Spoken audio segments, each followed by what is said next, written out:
Hi, Story Seeds podcast listeners. Your host, Betsy Bird here. Welcome to our bonus episode. One of my favorite parts of this job is that I get to talk to all the authors we are featuring on the podcast to get behind-the-scenes scoops on their experiences in writing life.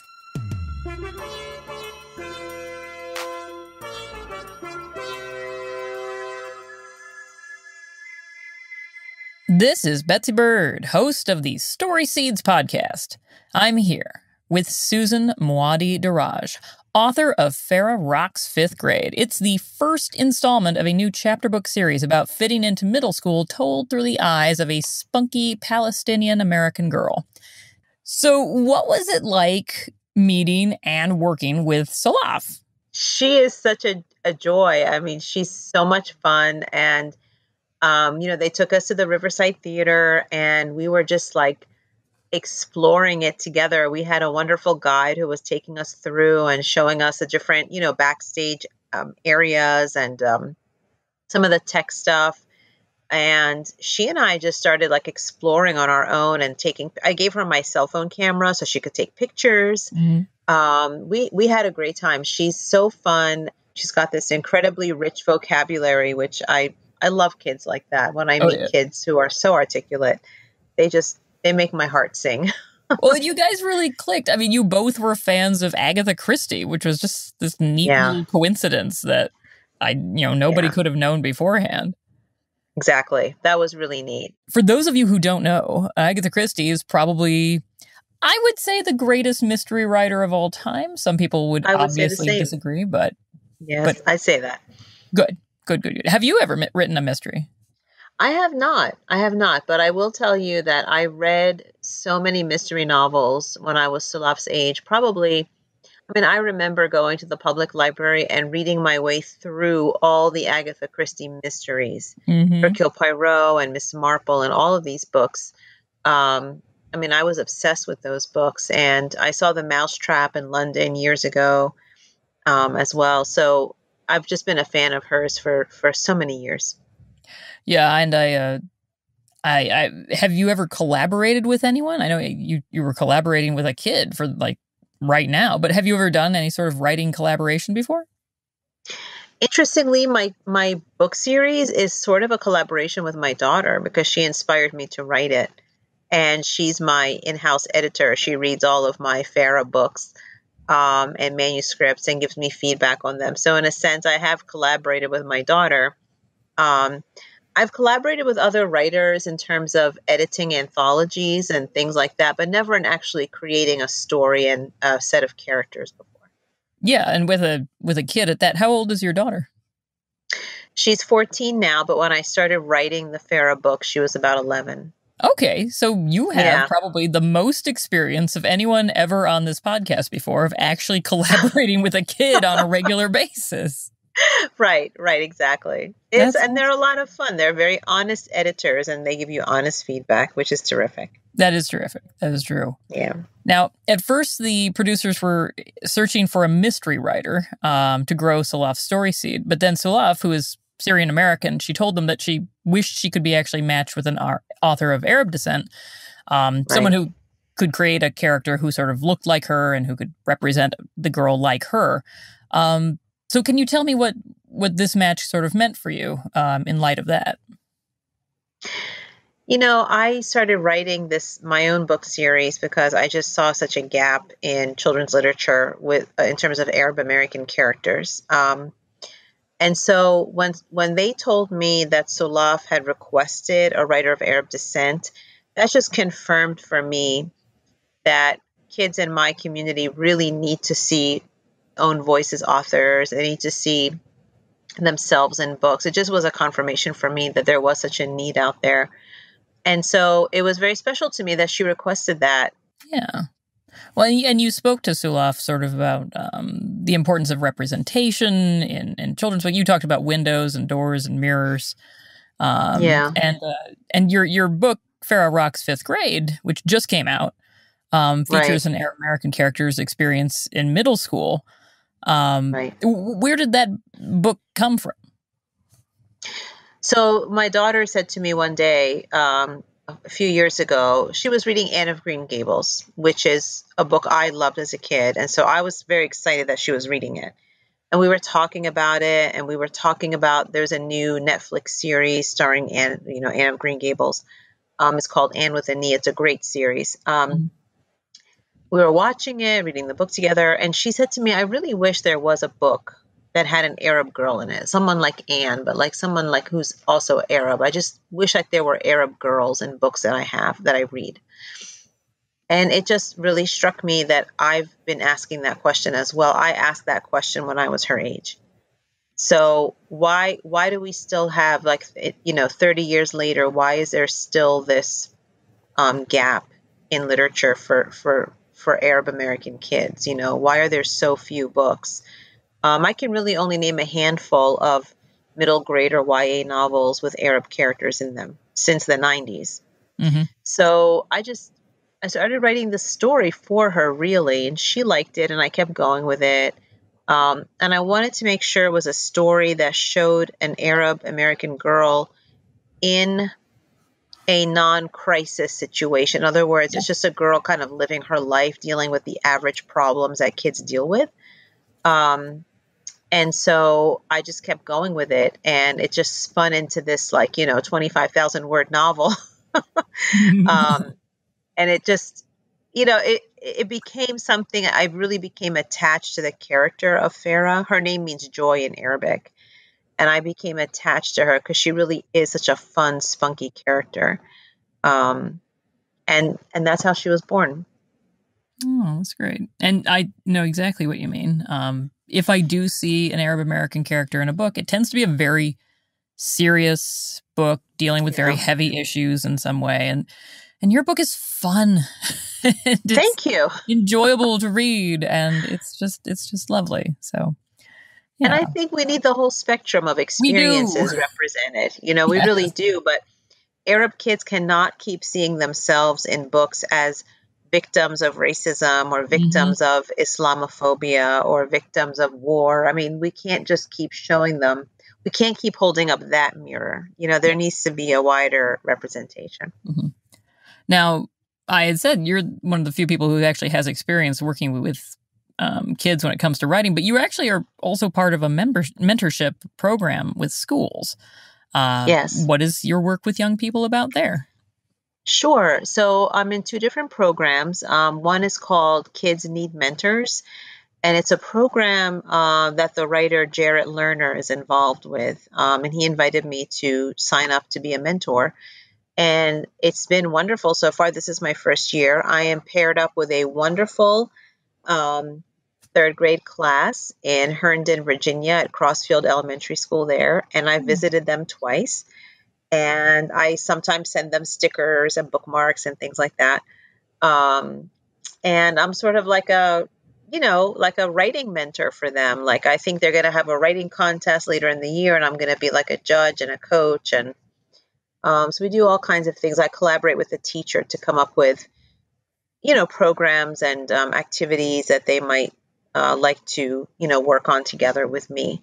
And they like meeting a real author, and come in and they get excited, and they're just a wonderful group. They're a wonderful group. The other program I'm involved in is called the Writers in the Schools program. It's here in Baltimore and Washington, D.C. And I'll be invited to go into or make a guest presentation at different upper, middle, or high schools in the area. I did one event last year in Washington, D.C., that was 2 high school classes that were brought together to meet with me and talk about writing and literature. And they had read some of my stories, and we talked about my process. So that was really interesting as well. That's great. Oh. Yeah. Well, let's talk a little bit about your work with Sulaf on this particular story. Now, you met her at a theater, and how did meeting her at that theater sort of help the story, and was there anything challenging about it? Well, we sat together for a little bit. We sat on the stage and talked, and she told me a little bit about herself and told me her basic idea. And then we had a tour of the theater itself. And I've never really been backstage in a professional theater. Mm-hmm. It's a mystery. And there were so many like dark hidden spots in the Yeah. back of the theater. And I just gave her as I said, I gave her my cell phone camera. And I told her, let's take some pictures so that when we are sitting to write later, we have some visuals to look at. And we took pictures of, there's like a workroom where they build stage props. There's like a space with lots of tools and a big workbench. And there's like lots of hidden dark spots there. And we actually were looking to see if like a body could fit under there, if like a person could hide, under these different spots. We went into the costume room and looked around, and we just really were allowed to explore very freely. And that was terrific. And I think it, gave me a sense when I was drafting the story, of the kind of inner workings of a theater and all the potential that space has for hiding somebody who's causing trouble and who's creating mischief. Mm-hmm. Well, and let's talk a bit about that. I mean, there is a mystery at the end of this story, but, spoiler alert for those who want to know. I mean, what were you thinking about when you wrote this story? Like, who do you think was causing the mystery? Yeah, so it's interesting. I wrote it a few times, and each time it got less and less. The person at the center of the mystery became less and less ominous, and more someone who was in need and someone who was hiding. So I imagine that this person is somebody who is seeking refuge, and they decided to hide out in a theater. And they've been there for a few days, just kind of avoiding detection in different ways. And again, there are lots of places somebody could hide, as Sulaf and I found in that theater. So, and at the end, we left it pretty open where Layla decides to pursue the person who's been sabotaging and stealing things. But I imagine it as a person who was in need, who was there seeking some kind of safety or protection. Mm-hmm. Yeah, that makes sense. Yeah. Yeah. No, I think that's a great interpretation of it too. A good way to go with that. Yeah. And you also worked in Edgar Allan Poe. How did he make an appearance? Well, I live in Baltimore, and so this is the home of Edgar Allan Poe. Our football team is named after, it's named the Ravens. Right. Yeah, so it's a very Poe kind of town, and anytime I have a friend who's in town to visit, I take them to the grave site of Edgar Allan Poe. And we just opened an Edgar Allan Poe house here in Baltimore. It's on the the literary registry. This is definitely Edgar Allan Poe City, and I work a lot of Poe into my own classroom, into my own teaching. He's just a marvelous writer. He's actually the creator of like the mystery story, right? He has Auguste Dupin as his famous detective. That's right. He's like the precursor to some of these Hercule Poirot and these other detectives like Holmes, who solve mysteries with their minds as opposed to like chasing the villain all over town. The original mysteries. Yeah. Yes, exactly. So I've just always been a fan, and that was my way of kind of paying tribute to Edgar Allan Poe by working him in there. Oh, that's great. Yeah. Who doesn't love Poe? Seriously. Yeah, right? You not love him. Yeah. Yeah. Now, how did you become a published author? What's your origin story? So I was always a big reader. I grew up in a bilingual household, and so I spoke Arabic at home as well as some English, but mostly English was the language I spoke at school. And I loved to read. I loved language, maybe because I was exposed to two different languages. I loved how sentences worked and how words flowed. I love poetry. I can't write poetry to save my life, but I love reading poetry. And I remember when I was about, a third grader, fourth grader, I would write some stories. They always involved a princess on a horse and she was fighting a battle or something like that. Mm-hmm. And I had a teacher who liked my stories very much. And I always did well in language arts class. I just always did well in those classes without and I enjoyed the work of those classes.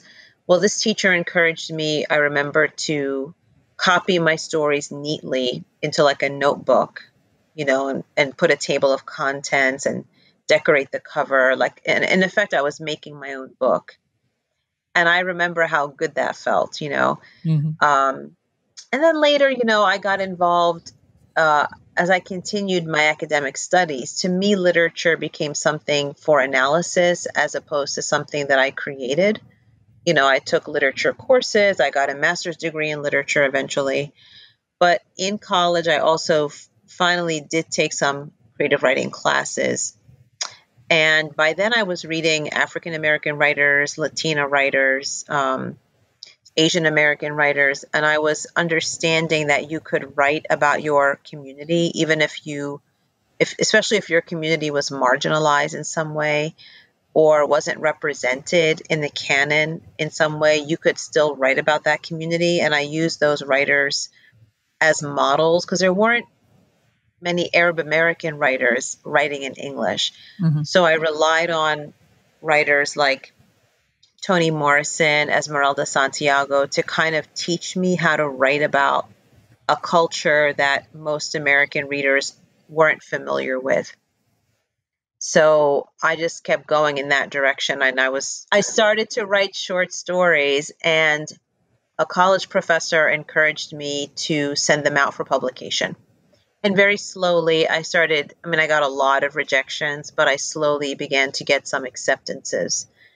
And at some point I put the stories together into a collection and sold it to a publisher. I sold it myself without an agent. I have an agent now who's marvelous, but my first book was sold without an agent because a lot of smaller publishers are very happy to read direct manuscripts that not represented by an agent. So yeah, and that's how my first book came out, and I immediately started working on the next one. So I write almost every day. That's great. It's just part of my life. It's something I can't live without. Well, that kind of leads naturally into my next question. So what are your writing habits? I mean, do you get up early? Do you write late at night? Is there something you eat while you write? Like, do you need complete silence? Do you listen to music? What do you do? Yeah. I love hearing about writers and their process. I'm an early riser. I actually wake up at 4:30 in the morning. Oh my goodness me. Yes, I know. People grimace when I say that. Yeah, no. I do because it's the only quiet portion of my day. I have a full-time job and I have 3 children. So if I wait till the evening, I'm really too tired to be creative or to do anything original. So I wake up at 4:30 and I drink a lot of coffee. I'm a big coffee drinker. And I give myself about 2 hours. And even if the writing is not happening for me, that is still a time that I sit and I will, if the writing is not working, I'll sit and I'll read. Because for me, reading is just as important as writing. And I tell people that all the time. If you want to be a writer, you also have to be a reader. And so I will often spend that time reading a book, something new that's come out, the newest novel that's on the New York Times bestseller list. I try to stay on top of what's being published today. Oh, that's great. So that actually also leads into a good next question. For kids who are listening to this, they might on occasion have their imaginations get kind of stuck on them. Like they might have a hard time thinking of something. Like, what do you do to get your imagination going up? Reading, as I can hear right now, is a good thing to do. Yes, I read through the writer's block. That's my best tip for that. The other tip I have is something I learned in college from my professor, which is when you are writing, try to stop in a place where you can easily pick up the next day. Don't write yourself into a tired state. Like, stop writing when you're at a really interesting point. And then what will happen is the next day, you're not really doing too much mulling or thinking. You can just jump right into it and continue the story. I listen to people who, I don't really exercise that much, even though I should. I listen to people who exercise, and they say that once they get started, even if they're tired, it's like energy creates more energy. So once they start exercising, then they really get into it. And writing is the same way. Once you just get started, an hour will go by and you don't even realize that time has flown by. So that tip has helped me a lot, just being able to jump right into the work without thinking too hard about, where was I going with this? And, that's a waste of time. So that's something that's really worked well for me. That's great. Thank you. Yeah. Sure. And I guess my final question for you is, what are you working on now? Can you even say? I can. I'm, Farah Rocks #2 is in production now. It's called Farah Rocks Summer Break. And right now I am finishing up Farah #3, tentatively called Farah Rocks the House. I'm putting the final touches on that one. So I'm having a lot of fun with this girl and her adventures. That's great. Thank you. Well, thank you so much, Susan Muaddi Darraj, for joining us here, for speaking with us, for doing the whole Story Seeds thing. It has been a pleasure. Thank you. It's been a real joy for me. Well, folks, that's all for today. Subscribe to our show on your favorite podcast streaming platform so you can tune in as soon as our newest episodes drop. If you have a stellar story seed and want to be on the show, email us at storyscenes@literarysafari.com. You can also call our hotline at 646-389-5153 and leave a voicemail telling me all about it. Find us on Instagram at StorySeedsPod and visit our website www.storyseedspodcast.com for behind-the-scenes pictures, to join the Story Seeds Society, and so much more. Credit to Matt Boynton and Anya Zeshik of Ultraviolet Audio for the sound mixing, design, and score of our bonus episode. Our theme music is composed and performed by Andrew Van Weingarten, and I am your host, Betsy Bird. Story Seeds is a Literary Safari media production. On Story Seeds, you're in control of your destiny. Adventures you design, where your dreams can grow a little more each time. On Story Seeds.